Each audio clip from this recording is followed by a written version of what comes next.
Сәлеметсіздер ме? Менің есімім Тілеуқабыл Бекмамбет Олжабайұлы. Мен Павлодар облысы Ақтоғай ауданы жалпы білім беретін Нұғанов атындағы орта мектептің 10-шы сынып оқушысымын. Менің бизнес жобамның тақырыбы Қалқан тор. Жобаға кіріспес бұрын ең алдымен аңдатпаған назар аударыңыздар. В Астане за голову хватаются детские травматологи. Количество выпавших из окон детей растет с катастрофической скоростью. В критическом состоянии в реанимацию был доставлен 11-месячный мальчик, выпавший из окна 5-го этажа. Сейчас его жизнь поддерживает аппарат искусственного. Менің жобамның мақсаты биік үйлердегі пластик терезелерден балалардың құлап кетпеуін алдын алу арқылы коммерциялық жобаны іске асыру. Өнімді сипаттайтын болсам, өнім пластик терезелерге қыстырылып орнатылатын қалқан тор. Ең алдымен біз 3D модельдеу үшін Auto Dash Fusion бағдарламасын қолданып 3D моделін жасап шығардық. 3D суретінен қарайтын болсаңыздар, мына қызыл және көк түстен құралған бұл мына пластик терезелерге жақтауларына бекітіліп орнатылады. Ол үшін қабырғаны және де терезені сындырып бұрғылаудың керегі жоқ.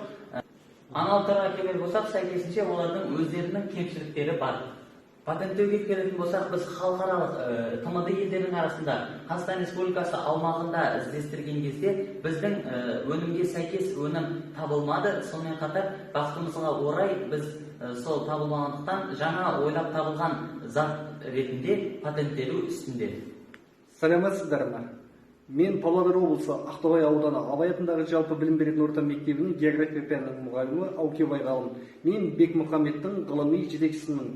Бекмұхамбет екеуміз қалқан тордың металлопластиктен прототипін жасап шығардық. Мен сіздерге қазір осы прототипті пластик терезелерге орнатуды көрсетемін. Барлық пластик әйнектердің 2 мм-ден тұратын көтеріңкі жақтаулары болады. Сол жерге осы қалқан торды орнатамыз. Қалқан тордың екі жағындағы штангалар арқылы қозғалмалы бөлігін итеріп, штангалар арқылы қатайтып бұрап тастаймыз. Осылай қыстырылып орнатылады. Бірақ та біз алдағы уақытта қалқан торды әлде модернизацияға ұшыратамыз деп жоспарлап отырмыз. Қазірдің өзінде оны жұлып алу әжептәуір күш әкеледі. Немесе мына жерде сіздер биіктігіне назар аудармаңыздар, өйткені бұл жай ғана прототип. Ал шынайы заказдар түсетін болса, оның көлемін әр кезде өзгерте беруге болады. Статистикалық мәліметтерге сүйенетін болсақ, ақш бойынша жылына 5000 бала, Қазақстан бойынша жылына 80 бала осы биік үйлердегі пластик терезелерден құлап мерт болады. Ал енді ойланып қарайықшы, әлемде қаншама мыңдаған осындай биік ғимараттар бар. Ал егерде менің бұл жобам іске асатын болса, мен әлемдегі қаншама баланың өмірін сақтап қалар едім.